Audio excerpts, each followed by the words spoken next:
Welcome to Faith on Film with Isaac Hernandez and Holly McClure. Keeping you informed on faith and family entertainment. Hello, everyone. Welcome to today's episode of Faith on Film. Holly, how are you doing today? Doing great.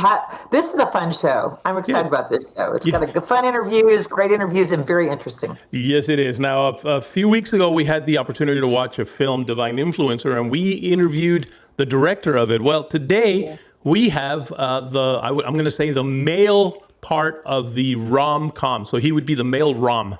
The romantic part. The romantic part. So we got a chance to interview I got a chance to interview the male star of the movie, Jason Burke. So let's take a look at the trailer, and when we come back, well, I'll be talking to Jason.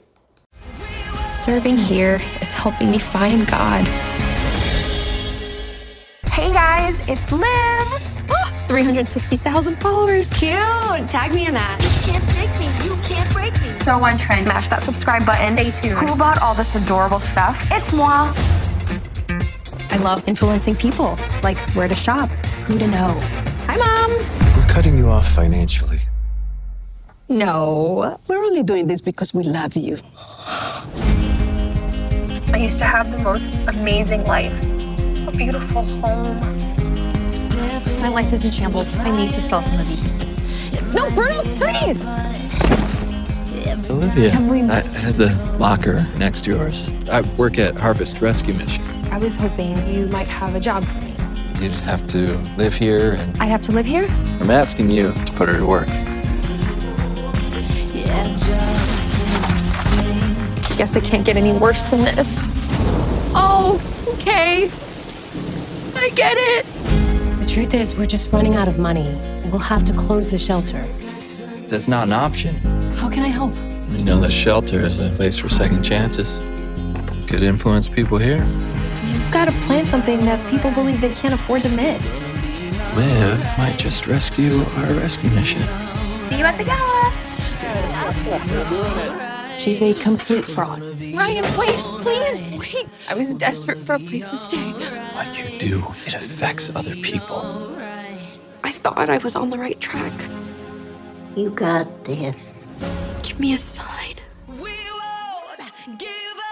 True influence is having people follow you because of how you positively affect them. When I was an influencer, I really thought I was making a difference. Serving here is helping me find my purpose. Being here is helping me find God.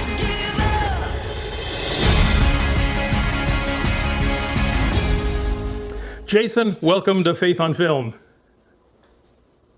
Thank you for having me. Oh, you bet. A couple of weeks ago, we spoke with Sherry Rigby, who, of course, is the director of the movie Divine Influencer, of who you are one of the stars. And we'll be talking about that today. But I was looking over at your IMDb page, and I noticed you've been in like 75 different projects, dating all the way back to, I think it's 2009.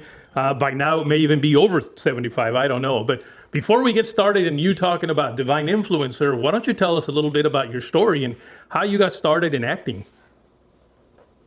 Yeah, I grew up kind of in a theater home. My mom was a theater director and actress, and so I grew up doing theater my whole life, all the way through college. And it was after college that I decided to pursue acting, and it was something that was always in me that I loved to do. I never thought that it was a realistic career choice, and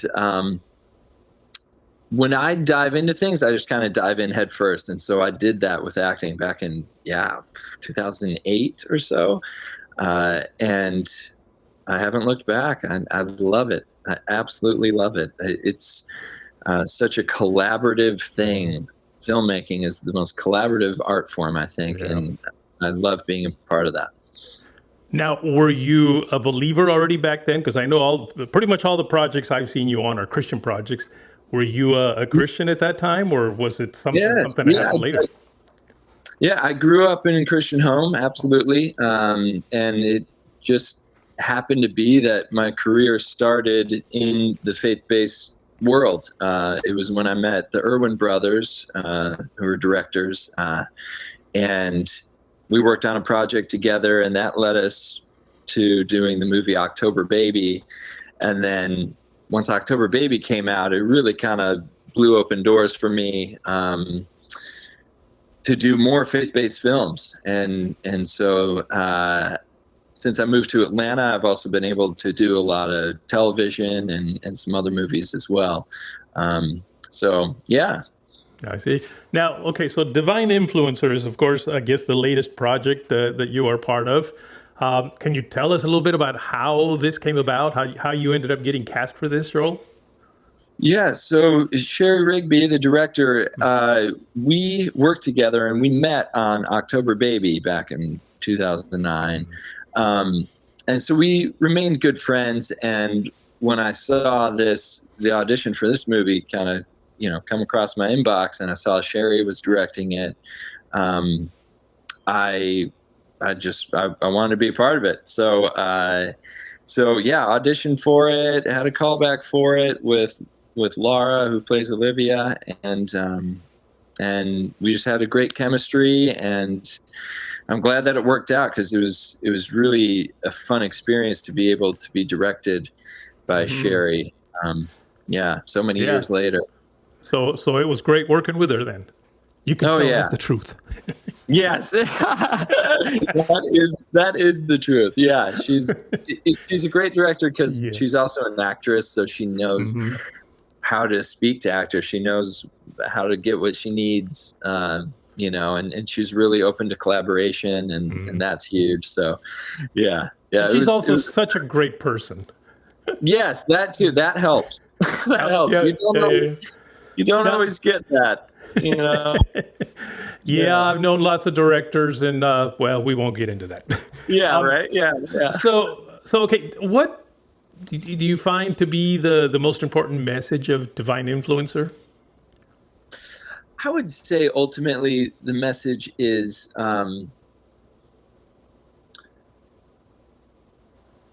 be open to what God's purpose for your life is. You may think that it's one thing, right? And it could be something totally else. You could, like Olivia in the movie, loses everything and then discovers what true influence means when she starts working at this homeless shelter. So I think being open to where God's leading you, and follow that path, even if it seems crazy or doesn't make sense, which is easier said than done, but yeah. Well, one thing that I found is, number one, that it's very relevant to today, because the internet and social media has just made stars out of so many people with, I hope I don't get in trouble for saying this, but with not a whole lot to say other than to just do silly stuff. I mean, in her case, it was shopping. Right. Okay. Right. And yet I feel like there's so much more that could be done, like you said, as an influencer. And so this film really did kind of point out, look, you're an influencer, but you can really make an impact with the fact that you are an influencer. Yeah, absolutely. Yeah, and I'm with you. Yeah, I think nowadays people are just famous for being famous, and it's like, don't know quite what they're contributing. And there are others that are contributing great things. So yeah, I think it's very important to use whatever platform you have to help others in some way, to give back. I tell you what drives me a little crazy sometimes about people is I'll sometimes post something, and I'm not an influencer in any way, shape, or form, but I'll post something, really deep, some kind of spiritual message of some sort. A few people will, like it, and maybe a couple might comment.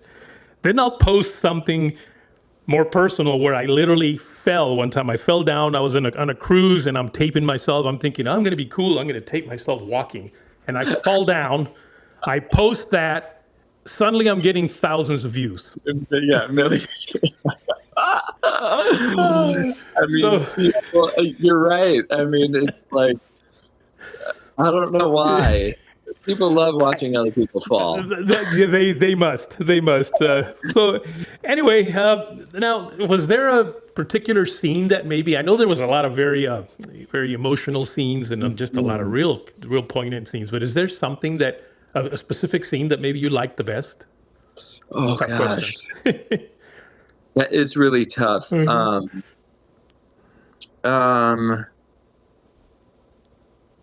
didn't mean to stump you. I know. I'm always stumped with this question, though. On any project, they're like, "What's my favorite?" Right. I think one of them was a scene where Olivia and my character Ryan. We just got some really great news about the homeless shelter, and we're going out to celebrate. So we walked to go to this taco truck, and her character and mine, we went to high school together back in the day, and this is the first time we reconnect in this movie 10 years later. And so you get to find out a little bit more about Ryan's past, and she apologizes for the way she was in high school. And so it was a great scene for both of our characters to kind of to reconnect so many years later after high school. I think it was just a fun scene, and we shot it at night, and it was freezing outside, and we kind of had to pretend like we weren't cold, so that's always fun. But yeah, that was one that stands out. Oh, well, nice. It's great to see the quality of faith-based movies just really beginning to rise in the past few years. And this is definitely one of those. I enjoyed it. It's available on PureFlix. So folks, get out there. If you are a follower of PureFlix, get out there and watch it. If you're not, subscribe now because you don't want to miss this movie. Jason, anything new that you might be working on that you can tell us about? I know a lot of times we ask this question and the actor or director or producer will say, yeah, but I can't talk about it right now. No, I can't talk about it. Is there something you could talk about? Yes, yeah. I just I had a small supporting role on the movie The Beanie Bubble that's on Apple TV right now about the Beanie Bubble, the Beanie Baby explosion of the 90s. So worked on that, and then I've got a film coming out next year called The Paper Bear. That's really kind of a conservation film about protecting the wildlife down in the Panhandle in Florida, which is the most biodiverse area in the country down there. So that's one I'm really proud of. That should be out sometime next year. Cool. Well, listen, how can people follow you so that they're aware of everything that you're doing? Yeah, I haven't been on social media in 10 years, so it's kind of hard to follow me. But well, just give them your personal address. Website, jasonburkey.net. You can find me there. Okay. Find me on the sidewalk somewhere. You'll be fine.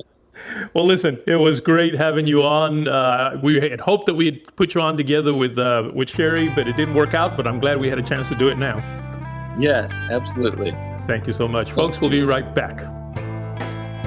Hi, I'm Jason Burkey from Divine Influencer, and you're watching Faith on Film.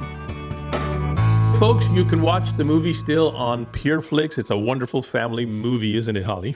It is. It really is. And it's a sweet story. I'm so proud of Sherry Rigby, really. I am for producing, doing what she's done with it. I really am. Yeah. We've got another movie, though, that's a good movie. Yeah. Now, would you say it's a family movie? No, I would not. In fact, when I went, there were mostly couples. And I'm telling you, first of all, we're talking about The Blind, folks. And this is a movie about Phil Robertson and Miss Kay. And it's the story of how the story began, really, and where he came from and his roots. But when I went, Isaac, I got one last seat. There was one last seat. I mean, it was full. And so I know we're in the Bible Belt, so that probably makes a difference too. But this audience, these are the people that love Duck Dynasty. These are the people that have watched the show. These are the people that love what they stand for. And the movie is set in the 60s in Louisiana, and it's about Phil Robertson. And I didn't realize, I knew that he had a volatile past, but I did not realize about his mother. He came from a home where the father was always gone.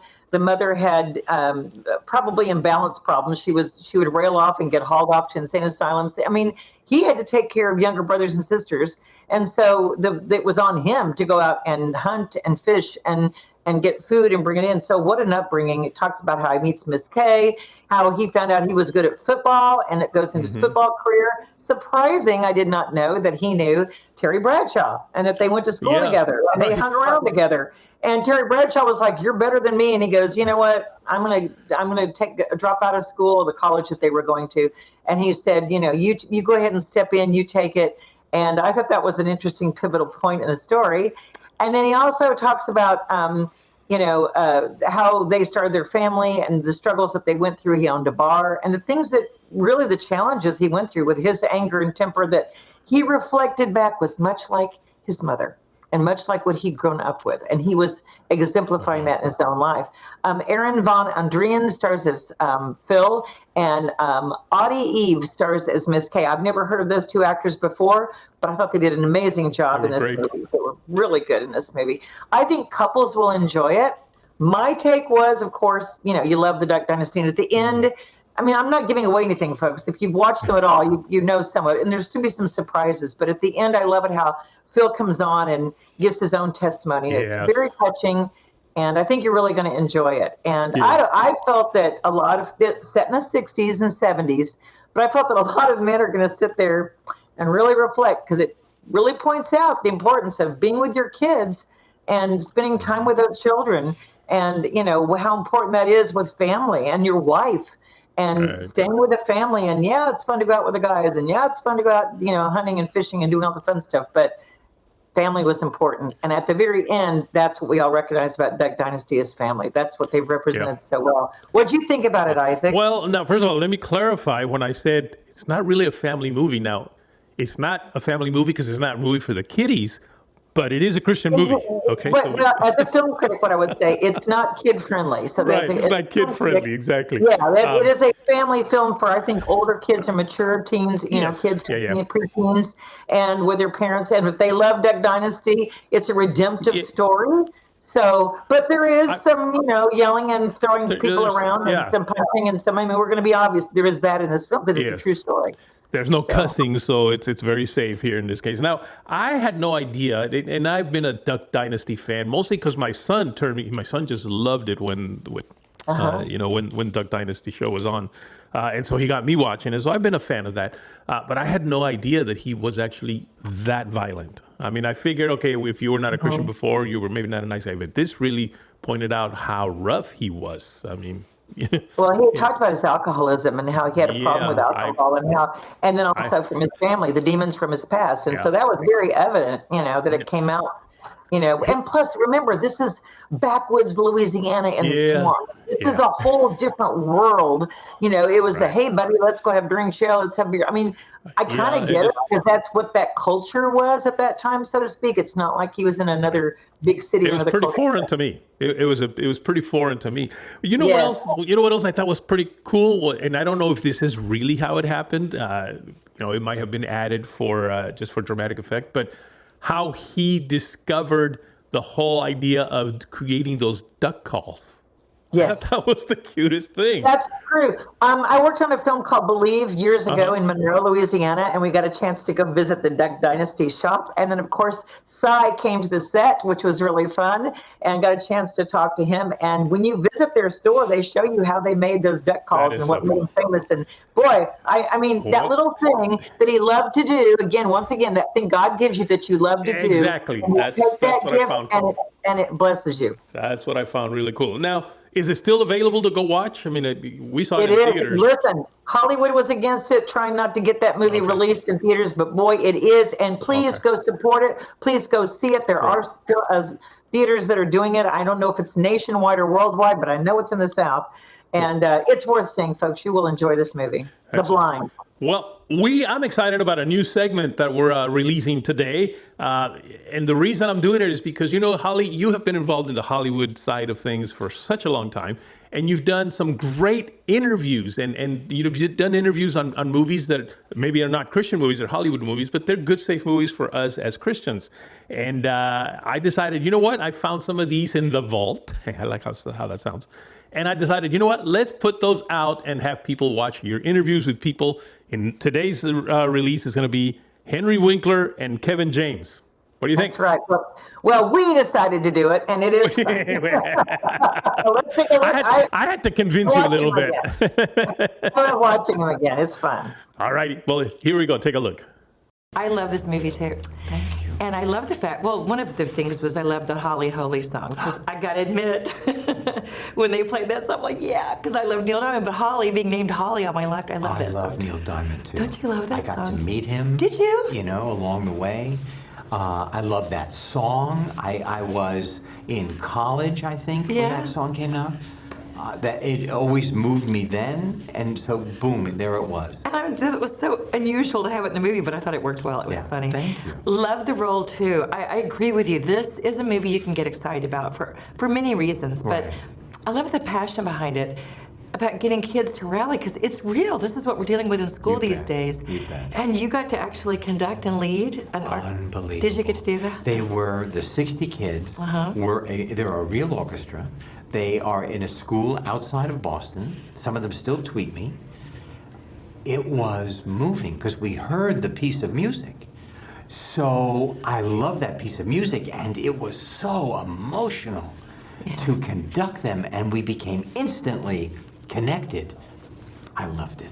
You know, you've been admired all your life, really, as an actor. You have scores of generation of kids, and, you know, a lot to your credit from Happy Days on, but, you know, and, you know, I heard you just got inaugurated by the Queen. You've got an award for writing, right? Yes, she gave me the Order of the British Empire, and for the work that I do in England with children who learn differently, for the children's books that I write. So people may not even know that. That's part of you really have a passion for working beyond just acting with kids. I do. If I was not an actor, I would like to have been a psychologist to work with children to make sure that their self-image was straight and strong. Really? Yeah. Now, did that birth out of the roles that you played? Or it birthed out of knowing what it was like to be a bowl of Jell-O, to not have a center, to not be strong and straight. Interesting. And then now what you're doing, you've written and you're doing the films and movies, but what other projects do you have that you haven't done that you want to do for? So Here Comes the Boom opens on October 14th, October 12th, October 12th. And November 14th, I open on Broadway in a romantic comedy. You do? I do. Okay, and there you go. A romantic comedy. Yes, called The Performers.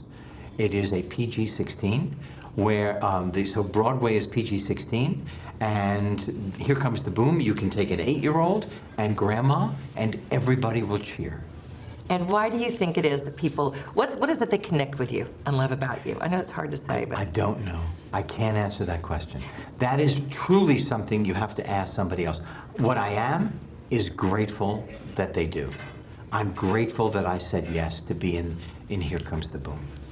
And what is your, last question, what is your passion, what you say? Because the passion of your character is for music and that it's important in life, and in learning, and there's different passions that was the kind of touchstone for Here Comes the Boom. So my passion in my life are my children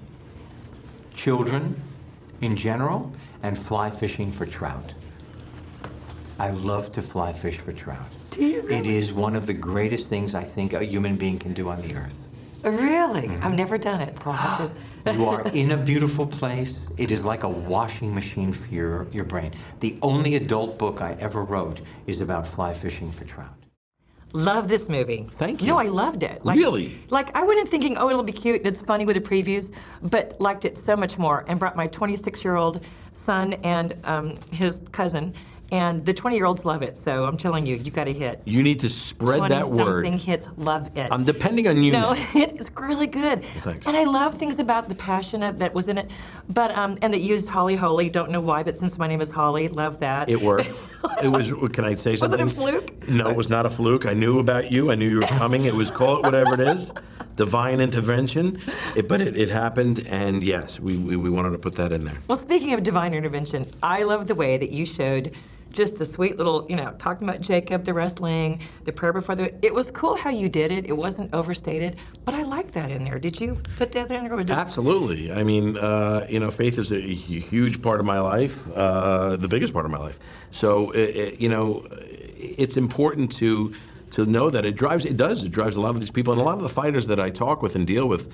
Faith is the main component, and it really is. It is, and that would be exactly surprising to find out, but it is. And I wanted to put that one, and not in an overbearing way where you're just turning people off or whatever, but it is the truth, and that was important to us. So that's why we wanted to get that out there, and also make this an inspirational movie, but also a comedy, fun in every way. And we wanted to make it enjoyable for people, and people also to feel better about themselves when they left. And I think that they do. I mean, obviously they felt better about themselves, they left, but it worked. Like, who knew? You've apparently loved this sport.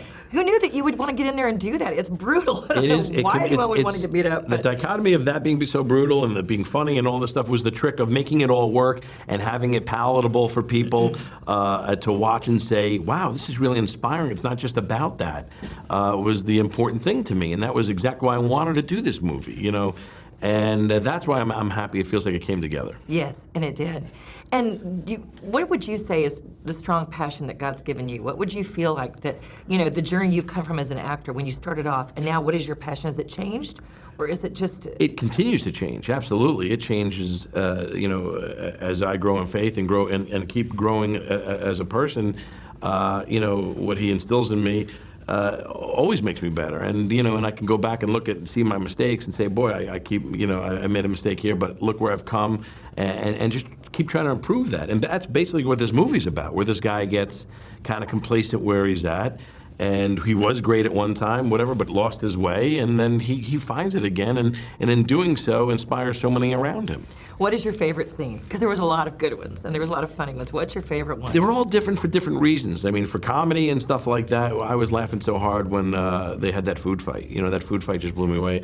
And then there's moments with just Henry Winkler was just so great when he, the innocence of him and being thrust into this world, and seeing him deal with Boss Rutan, and that was the stuff that really made me laugh the most. Well, for people that feel it's too violent or maybe it's not, is it? It's a film that all ages really can go to and enjoy. That's what I kind of want. Yeah, I mean, very, very young, I wouldn't want to put it necessarily, but yes, I mean, for everybody, it's a really good inspirational movie. You can feel comfortable bringing your kids there, because I know I have young ones that if I don't feel comfortable bringing them to a movie, I don't want to sit there with them and I feel horrible. It's the worst feeling in the world. So I try to make movies where everybody can enjoy it and it's still got a great message and can move you. That was fun. Aren't those guys great? Weren't they sweethearts? They're nice. It was much fun. It was fantastic, and you are so good at this. So. Oh, thank you, Isaac, for doing that. I appreciate it. It was fun. And we have more of those available, by the way. But listen, you can watch this movie, Here Comes the Boom, still available on Amazon and Hulu, or Hulu. I think several of the streaming platforms. Look it up, and you'll see the place. Well, Holly, that's it. That's all we have time for today. It was quick and easy, but we had fun, didn't we? I thought it was going to be fun. It was fun. Thank you. God bless everybody. Bye-bye.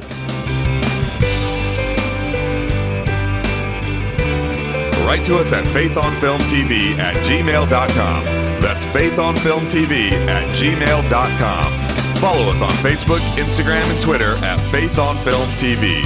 Also, go to our YouTube channel, Faith on Film TV, and hit the subscribe button and the bell for notifications on our latest Faith on Film shows.